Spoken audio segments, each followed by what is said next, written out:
లలితా సహస్రనామ స్తోత్రం ఒక పూటకో ఒక రోజుకో సంబంధించింది కాదు, ఒక జీవితానికి సంబంధించినటువంటి గ్రంథం ఇది.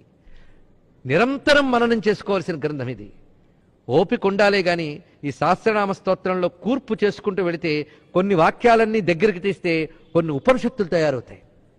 కొన్ని వాక్యాలు దగ్గర తీసుకొస్తే ఒక మంత్రశాస్త్రం బయటకు వస్తుంది. కొన్ని నామాల దగ్గర తీసుకువెళితే ధర్మశాస్త్రం బయటకు వస్తుంది. మీ జీవితంలో ప్రతి క్లిష్ట పరిస్థితుల్లో ఏదో ఒక నామం బయటకు వచ్చి నేనున్నానని చెప్తుందండి. పైగా సహస్రనామ స్తోత్రముల్లో ఉన్న శక్తులు రహస్యములు ఎన్ని అంటే బయటకు చదువుతాం కానీ దానిలో మహిమలేంటో మనకు తెలియవు, అందుకే రహస్యనామాలు. అది కూడా ఇంకో భావం చెప్పుకోవచ్చు. ఆ మహిమలు మీరు ప్రకటంగా తెలుసుకోలేరు, అవి బయటకు వస్తూ ఉంటాయి. ఆశ్చర్యపోతాం మనం. మన బుద్ధికి అందని శక్తి దానిలో ఉంది. అందుకే శక్తి ఎప్పుడూ రహస్యమే. అవునా లేదా?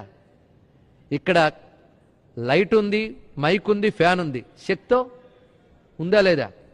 ఉందండి. కనిపిస్తోందా? రహస్యం. రహస్యమైన శక్తి లేకుండా ప్రకటమైన పరికరాలు పనిచేయట్లేదు.